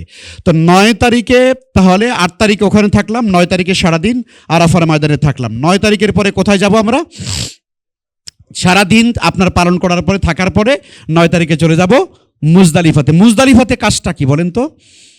মুজদালিফাতে কি কাজ? সারা রাত আমরা খোলা আকাশের নিচে সেখানে আমরা থাকি, তাই না? এই জায়গাটাতে আল্লাহ রাব্বুল আলামিন আমাদেরকে মুজদালিফাতে সারা রাত আমাদেরকে খোলা আকাশের নিচে আল্লাহ রাব্বুল আলামিন ঘুম পাড়াচ্ছেন কেন? এটা কি আমাদের চিন্তা করার ব্যাপার আছে না? আল্লাহর মেহমান না আমরা সবাই, দুইফুর রহমান, আল্লাহর মেহমান হয়ে আল্লাহ তাআলা খোলা আকাশের নিচে একেবারে বিছানাহীন, বিছনা নাই, চাদর নাই, তেমন কিছু নাই, হালকা যা আছে আপনার কাছে সেটা, এটা বিছাইয়ে আপনাকে শুয়ে যেতে হবে। এর মূল কারণ হলো আল্লাহ রাব্বুল আলামিন একটা প্রশিক্ষণ দিচ্ছেন যে তুমি আজকে আমার মেহমান হয়ে বাইতুল্লাহতে এসে মুজদালিফায় তুমি খোলা আকাশের নিচে এই মাটির উপরে তুমি ঘুমাচ্ছ এবং তোমার গায়ের মধ্যে সাদা কাপড়ে হেরাম আছে। তার মানে এভাবেই তোমাকে একদিন কাফনের কাপড় পরে তোমাকে মাটিতে একদিন চিরনিদ্রায় শায়িত হয়ে যেতে হবে। এই প্রশিক্ষণটা আজকে তুমি মুজদালিফা একটু ঘুমিয়ে নাও, মুজদালিফা একটু প্র্যাকটিক্যালি তুমি করে নাও। সুতরাং মুজদালিফার রাতের বেলা অনেক গুরুত্বপূর্ণ এই রাত্রটা ওখানে কাটানো, ইবাদত বন্দেগী করা। আপনারা জানেন যে মুজদালিফাতে একটা পাহাড় আছে, মাশআরুল হারাম বলা হয়। এই মাশআরুল হারাম পাহাড়ের নিকটে গিয়ে দোয়া করলে এই দোয়া খুবই কবুল হয়। রাসূল সাল্লাল্লাহু আলাইহি ওয়াসাল্লাম তিনি এই রাতে এই মুজদালিফাতে তিনি এখানে মাশআরুল হারামের নিকটে গিয়ে তিনি দোয়া করেছেন, সেই দোয়াটা কবুল হয়। তো আচ্ছা, যাই হোক, এরপরে আমরা কোথায় যাব? মুজদালিফা থেকে সকালবেলা জামারাতে। কোথায়? সকালবেলা জামারাতে যেতে হবে। জামারাতে 10 তারিখে আপনি গেলেন, 10 তারিখে গিয়ে কি করতে হবে? 10 তারিখে গিয়ে আপনাকে জামারাতুল কুবরাতে, শুধুমাত্র বড় জামারা যেটাকে বলা হয়, মানুষেরা ওখানে গিয়ে শয়তান খোঁজে, কথা বুঝতে পারলেন না? ওখানে গিয়ে দেখা যায় শয়তান কোন জায়গায় আছে। আসলে শয়তান তো ভিতরে রয়ে গেছে আমাদের, তাই না? আমাদের ভিতরেই তো শয়তান কাজ করে। তো ওখানে গিয়ে শয়তান খোঁজার কোনো দরকার নেই, ওটা মূলত সিম্বল, ওখানে আল্লাহর জিকির করার জায়গা, তাই না? অতএব জামারাতুল কুবরা যেটাকে বড় জামারায় গিয়ে ওই দিনে 10 তারিখে 10ই জিলহজে সকালবেলা আপনাকে 7টা কঙ্কর নিক্ষেপ করতে হবে, তাই না? তাহলে 10 তারিখে হলো 7টা, আর এরপরে আবার 11 তারিখে 11 জিলহজে হলো 3, 7, 21, এবং 12 জিলহজ হলো আবার 3, 7, 21। তাহলে 21, 21 এবং 7 এই হলো 49টা কঙ্কর আপনাকে নিক্ষেপ করতে হবে। খুব খেয়াল রাখবেন, 10 তারিখে কঙ্কর মারতে হয় সূর্য আপনার হেলে যাওয়ার আগে। খুব খেয়াল করবেন, 3 দিনের পার্থক্য আছে কিন্তু। 10 তারিখে কঙ্কর মারতে হয় সূর্য হেলে যাওয়ার আগে, অর্থাৎ সূর্য ডোবার পর থেকে শুরু করে, সূর্য উদয় হওয়ার পর থেকে শুরু করে। আর 11 তারিখে হলো, 11 এবং 12 তারিখে হলো সূর্য হেলে যাওয়ার পর থেকে শুরু করে সূর্যাস্ত পর্যন্ত। খুব পার্থক্য খেয়াল করবেন। এখন বলবেন এইটা তো আমরা পারবো কি পারবো না? হ্যাঁ, অনেক সময় ভিড়ের কারণে হয়তো একটু হেরফের হয়ে যেতে পারে। হেরফের হলে এটাতে কোনো ক্ষতি নাই, আপনি আগে পরে হয়ে গেলে কোনো সমস্যা নেই। এটা হলো সুন্নাত, স্বাভাবিকভাবে ওইটা হলো সুন্নাত।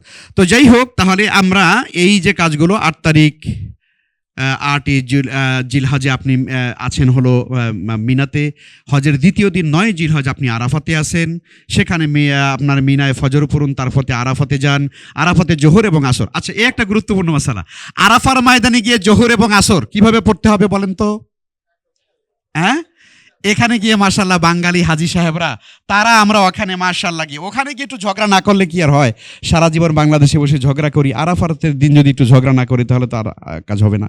এই জন্য আমরা কি করি, অনেকে ওই জোহর এবং আপনার আসর নামাজ এইটা পড়তে গিয়ে আমরা অনেকে ওখানে গিয়ে ঝগড়া করি। আমি অনেককে বলেছি, ভাই বাংলাদেশে বসে ঝগড়া করেন, আরাফাতে এসে ঝগড়া করেন না কেউ।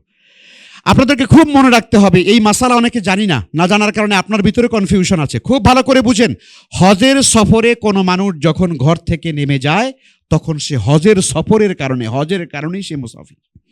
আপনি মক্কায় থাকলেও কোনো অসুবিধা নেই, আপনি তো 40-45 দিন আছেন বা আরও কম বেশি আছেন, আপনি তো তখন মুকিম হয়ে যান। কিন্তু আপনি যখন হজের জন্য যখন নেমে যাবেন তখন আপনি কি? তখন আপনি মুসাফির। রাসূলুল্লাহ সাল্লাল্লাহু আলাইহি ওয়াসাল্লাম হজের সফরে যখন নেমে গিয়েছেন তখন তিনি মুসাফির। তো কাজেই আল্লাহ রাসূল যখন বিদায় হজ করলেন, তিনি মদিনা থেকে এসেছেন। আপনারা বলেন তো, আল্লাহ রাসূলের সঙ্গে কি মক্কার আশেপাশের লোকেরা কি নবীজির সঙ্গে কি জয়েন করছিলেন? না করেন নাই? করছেন তো, আল্লাহু আকবার, করছেন না? নবীজি যখন বিদায় হজ করেছেন, মদিনা থেকে এসেছেন, তো রসুলের সঙ্গে তো মক্কার আশেপাশের লোকেরাও তো বিদায় হজে শরীক হয়েছিলেন। তো সবাই মিলেই তারা কিন্তু আপনার এই কসর এবং জমা করেছিলেন। তাহলে বোঝা গেল, হজের সফরে নেমে গেলে আপনি অবশ্যই তখন মুসাফির। অতএব ওখানে আরাফার ময়দানে জোহর এবং আসর নামাজ একসঙ্গে হবে, এক আজানে 2 একামাতে এবং কসর নামাজ করতে হবে। এখানে আর অন্য কিছু করার কোনো সুযোগ নেই। জি, মিনায় ফজর পড়ুন, তারপরে আরাফাতে যান, আরাফাতে জোহর এবং আসর সংক্ষিপ্ত একত্রে পড়ুন, সূর্যাস্ত পর্যন্ত আরাফাতে থাকুন, মাগরিব পড়বেন না।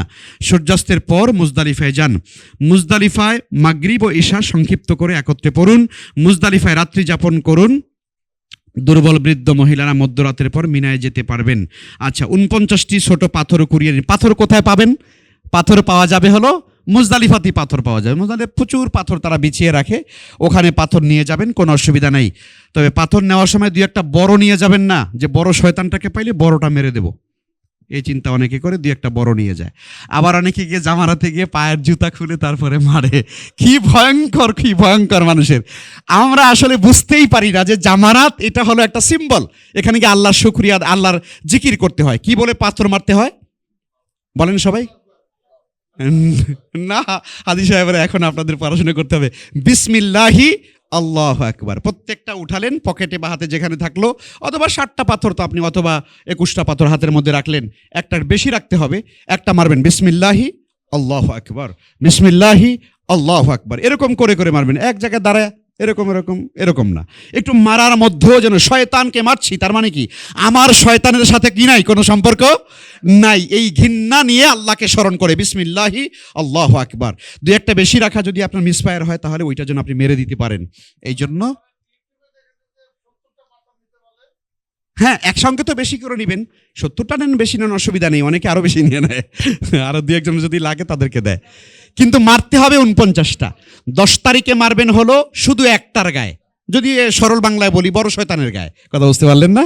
ওই দিন মারবেন শুধু 7টা, ওই দিন মেরে আর 2টাকে মারবেন না, ওই দিন শুধু একটাকেই মারতে হবে। চলে যাবেন মক্কায়, মক্কায় গিয়ে তাওয়াফ সাই করে আবার চলে আসবেন। এরপরে এখানে আর একটা চিকন কথা আছে, সেটা হলো হাদিস সাহেবরা যখন দেখে আরাফাতে কষ্ট হয়েছে, খেতে পারে নাই, গরম গরম আর গরম, এরপরে মুজদালিফায় রাতে ঘুম হয় নাই, মাটির উপরে কেমনে ঘুমাই, এরপরে সেখান থেকে আবার সকালবেলা এসে চলে আসছে কোথায়? জামারাতে পাথর মারতে। যেই তারা মক্কাতে গিয়েছে, মাশাআল্লাহ, মক্কাতে যাওয়ার পরে তো আপনার হোটেলে গিয়েছে, হোটেলে সেই এসি ঠান্ডা, হারে কি শান্তি লাগে। এরপরে আপনার তাওয়াফ সাই করার পরে আর হাজী সাহেব কি করে, আর উনি আর মিনায় যায় না। খুব ভালো করে এই চিকন কথা বলে দিলাম। এরপরে আর মিনায় যায় না, ওই হোটেলে তারপর থাকে, চিন্তা করছে যে হোটেলে থেকে কালকে 11 তারিখে গিয়ে আবার ওই জামারাতে গিয়ে পাথর মেরে আবার চলে আসবো। ওনারা কিন্তু কোথায় যায় না? মিনাতে যায় না। খবরদার, এই কাজ করা যাবে না, এই কাজ করা যাবে না। অবশ্যই আপনি তাওয়াফ সাই সেরে আবার আপনি চলে আসবেন সেই মিনাতে, রাত্রিবেলা মিনায় থাকবেন, আবার আপনার সূর্য ঢলে যাওয়ার পরে আবার পাথর মেরে আবার মিনায় চলে যাবেন। আবার 11 তারিখে মিনায় রাত্রে থাকবেন, 12 তারিখে আবার পাথর মেরে 12 তারিখে মেরে তারপরে কোথায় চলে আসবেন? আপনি চলে আসবেন হলো আপনি খানায় কাবায়, আপনার হোটেলে চলে আসবেন। অতএব অনেকে ওই আরাম করবার জন্য খানায় কাবায় চলে আসে, আর মিনাতে গিয়ে থাকে না, কারণ থাকা খাওয়ায় কষ্ট হয়, গরম হয়। এইটাই হলো ইবাদত, এই কষ্টটা করাটাই হলো ইবাদত। আপনি যদি আরাম করবার জন্য আর এসি খাওয়ার জন্যই যদি যান, তাহলে পরে আর কিসের হজ? এর জন্য রাসূল সাল্লাল্লাহু আলাইহি ওয়াসাল্লামের কাছে আম্মা জান আয়েশা রাদিয়াল্লাহু তাআলা আনহা বলেছিলেন, ইয়া রাসূলুল্লাহ, জিহাদ তো অনেক বড় ফজিলতের কাজ, আমরা কি মহিলারা জিহাদ করব না হুজুর? নবীজি সাল্লাল্লাহু আলাইহি ওয়াসাল্লাম তখন আম্মা জান আয়েশা রাদিয়াল্লাহু তাআলা আনহাকে বলছেন, জিহাদ কুন্না আল হজ, তোমাদের জন্য বড় জিহাদ হলো হজ। কারণ হজটা করতে এত কষ্ট হয়, এই কষ্ট যদি একজন নারী করতে পারে তাহলে সে জিহাদের সওয়াব পাবে। সুবহানাল্লাহ। এই জন্য এই কষ্ট আপনাকে করতে হবে, এটা না করে যদি আপনি চলে আসেন তাহলে হবে না। সম্মানিত ভাইরা, তৃতীয় দিন হলো 10ই জিলহজ। 10ই জিলহজ ঈদের প্রথম দিন মিনায় থাকুন, মিনায় থাকতে হবে। ফজরের পরে মুজদালিফা থেকে মিনায় যান, তারপরে জামারাতুল আকাবায় 7টা পাথর মারুন, তারপরে পশু কোরবানি করুন। এ তো 10 তারিখের কথা আমরা বললাম। মাথা মুন্ডন করুন। অনেকে আছে মাথা মুন্ডন করবার ক্ষেত্রে, হ্যাঁ, যদি কারো স্কিনে প্রবলেম থাকে আপনি চুল ছোট করে কেটে নিতে পারেন, কিন্তু আপনাকে অবশ্যই চুল কেটে ফেলতে হবে। অনেকে আছে নিজেরটা হালাল না করে আরেকজনটা কেটে দেয়, এটা করা যাবে না। ধরুন আপনি বাহির থেকে কোথাও গিয়ে আপনি চুল করে ফেলেছেন, তখন আপনি আরো 5 জন ভাইকে, ঠিক আছে তোমাদের দরকার নেই টাকা খরচ করবা, 5 রিয়াল করে 10 রিয়াল করে লাগবে, আমি তোমাদের সবাইটা ফেলে দেই, এটা করতে পারেন। কিন্তু আপনি আগে হালাল হয়ে নেবেন। আচ্ছা, মা বোনেরা কি করবে? মা বোন আমাদের ভাইরা যারা আছে, ভাইয়েরা আমাদের বোনদের চুলের আগাটা একটু কেটে দিবেন, বাস, তাহলেই হয়ে গেল। আবার ওই বোনে অন্য বোনের যেটা কেটে দিতে পারবেন, কোনো অসুবিধা নেই। আচ্ছা, তাহলে এখানে মোটামুটি এই আমার যা বলার ছিল সেই বলাগুলো আমি মোটামুটি এখানে আমি আপনাদের এখানে জোহরের পর 3টি জামারাতে যান। হ্যাঁ, এটা তো সোগরা ওস্তা কোবরা, 3টাতে গিয়ে পাথর মারতে হবে। তো আমার মনে হয় যে জামারাতে গিয়ে পাথর নিক্ষেপ করার সময় জামারাতে গিয়ে পাথর নিক্ষেপ, এখানে দেখেন 3টা জামারা না, জামারাতুল কোবরা, জামারাতুল ওস্তা, জামারাতুল সোগরা, মধ্যম জামারা, ছোট জামারা, বড় জামারা, এই 3টা জামারাতে গিয়ে এখান থেকে বের হয়ে আপনি কাবার দিকে টানেল দিয়ে একেবারে কাবা শরীফে চলে যেতে পারবেন। এখান থেকে বের হয়ে ওখান দিয়ে আপনি মেনা থেকে ওখান দিয়ে ঢুকবেন, ওখান দিয়ে ঢোকে এই জায়গা দিয়ে সুন্দর, এখন তো ব্যবস্থাপনা অনেক সুন্দর আছে, আগে খুঁজে পাওয়া যেত না কোথায় জামারা কোথায় কি। এখান দিয়ে আপনি ঢুকলে দেখবেন যে একটা একটা করে জামারা পড়বে, মেরে মেরে আবার ওই জায়গা দিয়ে বের হয়ে একদম টানেল দিয়ে খানায় কাবা চলে যেতে পারবেন হাঁটতে হাঁটতে।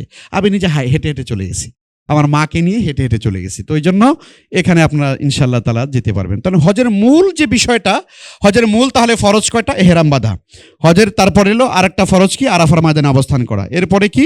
তাওয়াফে জিয়ারা করা। 3টা ফরজ। হজের ফরজ কয়টা? 3টা। হজের ওয়াজিব কোনটা কোনটা? যে ওয়াজিব আপনি না করলে পরে আপনাকে আপনার দম দিতে হবে, সাই করা, সাফা পারওয়া মারওয়া পাহাড়ের মধ্যে দৌড়ানো, তারপরে মুজদালিফা অবস্থান করা, এরপরে জামারাতে কঙ্কর নিক্ষেপ করা, চুল মুন্ডানো বা ছোট করা, তাওয়াফে বিদায়ী তাওয়াফ করা, পশু কোরবানি করা, তাই না? এই 6টা আপনাকে করতে হবে। সুন্নত আছে অনেকগুলো, এই সুন্নতগুলো আপনারা একটু দেখে নেবেন ইনশাআল্লাহ। তাওয়াফে কুদুম, আগমনী তাওয়াফ করা, তারবিয়ার দিনে 8ই জিলহজ মিনায় অবস্থান করা, ইহরাম বাঁধার আগে গোসল করা, শরীরে সুগন্ধি মাখা। আচ্ছা, সুগন্ধি মাখা কিভাবে মাখতে হয় এটা জানেন তো সবাই? হ্যাঁ, ইহরামে অনেকে আমরা জানি যে সুগন্ধি মাখতে হয় না। সুগন্ধি আম্মাজান আয়েশা রাদিয়াল্লাহু তাআলা বলছেন যে আমি রাসূল সাল্লাল্লাহু আলাইহি ওয়াসাল্লামকে সুগন্ধি মেখে দিয়েছি। এখন এই মেখে দেওয়ার কোন সময়? ইহরাম বাঁধার পরে না আগে? হ্যাঁ, এইটা খেয়াল করলেই হলো। সুগন্ধি মাখা যাবে এহরাম বাঁধার পরে না, কিন্তু এহরাম আপনি গোসল করেছেন, সুন্দর করে একটু সুগন্ধি মাখলেন, এরপর এহরামের কাপড় পরলেন, এরপরে নিয়ত করলেন, এরপরে আপনি তালবিয়া পড়লেন, আলহামদুলিল্লাহ, আপনার কোনো অসুবিধা নেই। কিন্তু এহরামের কাপড় পরার পরে, মোহরেম হওয়ার পরে আর কখনো সুগন্ধি ব্যবহার করা যাবে না, তেল ব্যবহার করা যাবে না, সুগন্ধি সাবান ব্যবহার করা যাবে না, মাথা ঢেকে দেওয়া যাবে না, তাই না? এরপরে আপনার শরীরের গায়ের কোনো পশম ইত্যাদি এগুলো কাটা যাবে না, ছেঁড়া যাবে না, কোনো বৃক্ষের ডাল ছেঁড়া যাবে না। অনেকে চিন্তা করে আরাফার ময়দানে আসছি, ওখানে আরাফার ময়দানে দেখবেন যে কি সুন্দর সুন্দর গাছ আছে, তাই না? এই গাছটাকে ওরা বলে কি? শাজারাতু জিয়া গাছ বলে। মানে আমাদের শহীদ প্রেসিডেন্ট জিয়াউর রহমান ওখানে নিম গাছ লাগিয়ে দিয়েছেন, খুব সুন্দরভাবে গাছগুলো হয়ে আছে। তো বাঙালি হাজিরা চিন্তা করে যেহেতু আরাফার ময়দানে আসছি, একটু নিম গাছের ডাল ভাঙ্গে একটু দাঁত মাইজা যাই, কথা বলেন না? তো এগুলো করা যাবে না, খবরদার, কখনো এগুলো করা যাবে না, এগুলো করা হজের অবস্থায় কখনো ঠিক না। আচ্ছা, আইয়ামে তাশরিকের রাতগুলো মিনায় অতিবাহিত করা, মিনায় যে রাতগুলো থাকতে হবে এগুলো থাকাই লাগবে। ঈদের রাত্রি মুজদালিফায় কাটানো, ঈদের রাত মুজদালিফায় কাটানো, এটা তো আমরা কাটিয়ে থাকি। মিনা থেকে ফেরার পথে মুহাসসাব বা আফতা নামক স্থানে কিছুক্ষণ বিশ্রাম নেওয়া, এই কাজগুলো। আচ্ছা, এহরাম অবস্থায় নিষিদ্ধ যে কাজগুলো, এইটা বলি আমরা শেষ করছি, আমাদের মোটামুটি সময় শেষ। আচ্ছা, পুরুষদের জন্য সেলাই করা কাপড়, টুপি বা মোজা পরিধান করা নিষেধ। সময় শেষ, তাই না? জি, আমরা শেষ করে ফেলবো, আমরা আর 5 মিনিটের মধ্যে শেষ করব। আচ্ছা, এহরাম অবস্থায় নিষিদ্ধ কাজগুলো একটু দেখেন সবাই। হ্যাঁ, পুরুষের জন্য সেলাই করা কাপড়, টুপি বা মোজা পরিধান করা নিষেধ। 2, মাথা মুখ, পুরুষদের জন্য মাথা ঢাকা, নারীদের মুখমণ্ডল সরাসরি কাপড় দিয়ে ঢাকা নিষেধ। অনেক মেয়েরা আছে, অনেক বোনেরা আছে, তারা চেহারা খুলতে স্বাচ্ছন্দ্য বোধ করেন না, খুলে রাখেন না, এই জন্য আলাদাটা ক্যাপ পাওয়া যায়। হ্যাঁ, এটা ওখানে আমাদের বাংলাদেশে পাওয়া যায় কিনা জানি না, বাংলাদেশে মনে হয় পাওয়া যায় না। ক্যাপটা পরলে পরে আপনি ক্যাপের সামনে দিয়ে একটা নেকাব ছেড়ে দেওয়া, এটা জায়েজ আছে। অর্থাৎ এই স্কিনের সঙ্গে আপনার চেহারার সঙ্গে কোনো কাপড় লাগিয়ে চেহারা ঢাকা যাবে না। কিন্তু আপনি যদি চান যে না ঠিক আছে, আমি আমার চেহারা কোনোভাবেই প্রকাশ করব না, তাহলে আপনি ওই ক্যাপটা দিয়ে আপনি আপনার চেহারাকে ঢেকে নিতে পারবেন, এটা জায়েজ আছে, বিকল্প ব্যবস্থা আছে। আচ্ছা, তারপরে সুগন্ধি, আতর, পারফিউম, সুগন্ধি যুক্ত সাবান ও তেল ব্যবহার করা যাবে না। আচ্ছা, চুল নখ, শরীরের কোনো অংশের চুল নখ কাটা ছাটা এগুলো করা যাবে না। ঝগড়া বিবাদ, গালিগালাজ, অশালীন কথাবার্তা বলা যাবে না। খুব খেয়াল রাখবেন এইটা। আমি অনেক সময় দেখেছি হাজি সাহেবরা বাইতুল্লাহতে যাওয়ার পরে, হজ ওমরা করতে যাওয়ার পরে, এটা হলো না, এটা খেতে পারলাম না, বলেন সাহেব কোথায় কি খাবার দিয়েছে, সমস্যা, আরাফার ময়দান আমি খেতে পারি না। আরাফার খাবার খেতে পারবেন না, আপনার ভালো লাগবে না, ওইটাই খেয়ে আপনাকে থাকতে হবে, একটু জীবন বাঁচানো। তো এই জায়গাতে আরাফার ময়দানেতে, মুজদালিফায়, মিনাতে, হ্যাঁ, এই দিনগুলোতে আপনি যদি মনে করেন খুব গীবত করতে থাকেন যে মোয়াল্লেম সাহেব কই, মোয়াল্লেম সাহেবকে বাংলাদেশে গিয়ে দেখে নিব, আপনি বাংলাদেশে আইসা দেখেন, এর আগে না। ওখানে বসেই কথা বললে আপনার হজ দুর্বল হয়ে যায়। অতএব হজটাকে সুন্দর করে রাখতে হবে। আচ্ছা, দাম্পত্য সম্পর্ক এটা করা যাবে না, আলাপ আলোচনা করা যাবে না, শিকার প্রভৃতি কোনো বন্য প্রাণী শিকার করা, গাছ কাটা, এগুলো নিষেধ। এই কাজগুলো আমাদেরকে খেয়াল রাখতে হবে। হজের মানসিক ও শিক্ষামূলক প্রস্তুতি, আচ্ছা এগুলো তো আলহামদুলিল্লাহ আমি আমার মতো করে একটু বলি যে হজের মূল তাহলে শিক্ষাটা কি, এটা আমি সংক্ষেপে শেষ করি। হজের মাসলা মাসাইল ইত্যাদিগুলো আপনি পালন করে মূল কাজ হলো হজ থেকে যেন আমরা তাওহীদবাদী যেন হয়ে যাই, এক আল্লাহর উপরে যেন আমাদের বিশ্বাস, আমাদের ঈমান, আমাদের আকীদা লা শারিক আল্লাহ, এইটার উপরে যেন আমরা বিশ্বাস নিয়ে যেন আমরা বাইতুল্লাহ থেকে যেন ফিরে আসি। আর হজ কবুল হলো কিনা বুঝবো কেমন করে বলেন? আমরা অনেক সময় আছে না, ইবাদত করার পরে বলি যে আমার ইবাদতটা কবুল হলো কিনা, কেমনে বুঝবো এইটা বোঝার জন্য আপনাকে কি করতে হবে? আপনার হজ পরবর্তী জীবন যদি সুন্দর হয়, যে হজের আগে আপনি কিরকম ছিলেন আর হজের পরে কি অবস্থাটা হয়েছে, এইটা দ্বারা আপনি বুঝতে পারবেন যে আপনার হজ আল্লাহর কাছে কবুল হয়েছে কিনা। এই জন্য হজ পরবর্তী জীবন যেন সুন্দর হয়। অতএব হজের মানসিক এবং শিক্ষামূলক এই প্রস্তুতি, নিয়তের শুদ্ধতা, তারপরে আপনার মানসিকতা। হজে কষ্ট আছে না নাই? হ্যাঁ, কষ্ট করার মন নিয়ে যেতে হবে, আরাম করার জন্য হজ না। এটা খুব ভালো করে এটা প্র্যাকটিস করে যাবেন। এই মন মানসিকতা নিয়ে যেতে হবে কিন্তু, যেটা আমরা একটু আগে বললাম।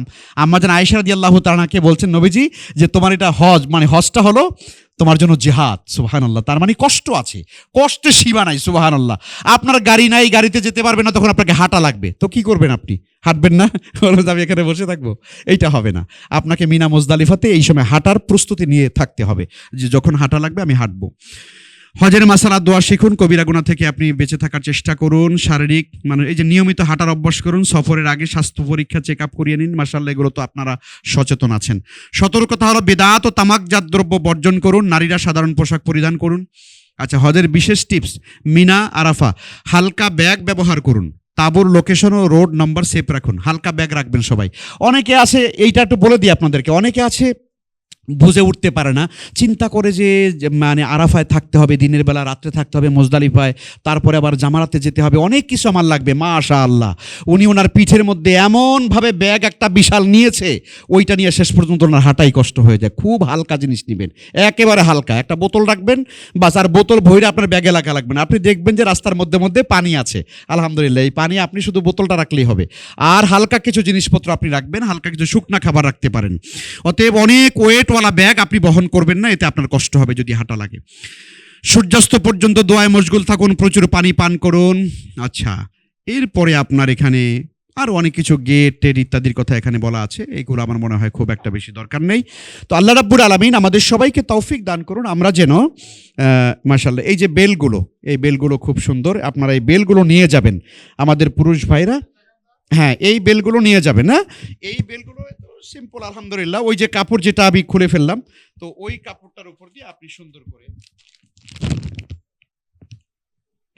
আপনি যেটাকে লুঙ্গি বানিয়ে পরবেন, এরপরে ওইটার উপর দিয়ে এই তো মাশাআল্লাহ, এটা আপনার যেভাবে আছে ওইটাকে আপনি টাইট করে, হ্যাঁ হ্যাঁ, ছোট বড় করা যাবে। এখানে সুন্দর করে টাইট করে এমন ভাবে টাইট রাখবেন যেন ওটা খুলে না যায়, কারণ হাঁটাহাঁটি করা লাগবে, দৌড়তে হবে, সাই করতে হবে, খুলে গেলে আচ্ছা ঠিক আছে, এটা পরে আবারও দেখানো হবে ইনশাআল্লাহ। তো আবার মনে হয় ইনশাআল্লাহ আর আমরা সময় না নেই। আল্লাহ তাআলা আমাদের সবাইকে তৌফিক দেন। আপনারা যারা বাইতুল্লাহ যাচ্ছেন, আল্লাহ সুবহানাহু ওয়া তাআলা আপনাদের সবাইকে হজ্জে মাবরুর নসিব করুন, আমিন। আল্লাহর উপরে সর্বত্র তাওয়াক্কুল করে সবর এবং ধৈর্য, এইটা সবচাইতে হজের গুরুত্বপূর্ণ শিক্ষা। সবর লাগবে, সবর, মানে সবর যার নাই তার হজ সুন্দর হবে না। আর হলো তাকওয়ার এই পাথেও আমরা যদি বাইতুল্লাহ নিয়ে যেতে পারি, ইনশাআল্লাহ তাআলা আল্লাহ রাব্বুল আলামিন আপনাদেরকে নিশ্চয়ই হজ্জে মাবরুর নসিব করবেন। আর রব্বুল আলামিন যেন আমাদের সেই তৌফিক দান করেন। যারা আপনারা যাচ্ছেন, আল্লাহ রাব্বুল আলামিন আপনাদের সবাইকে সেই তৌফিক দেন। আর আমরা যারা যেতে পারছি না বা এবারে যাচ্ছি না, আল্লাহ রাব্বুল আলামিন যেন আমাদেরকেও বাইতুল্লাহ যাওয়ার তৌফিক দান করেন, আমিন। ওয়া আখিরু দাওয়ানা আলহামদুলিল্লাহি রাব্বিল আলামিন। আসসালামু আলাইকুম ওয়া রাহমাতুল্লাহি ওয়া বারাকাতুহু।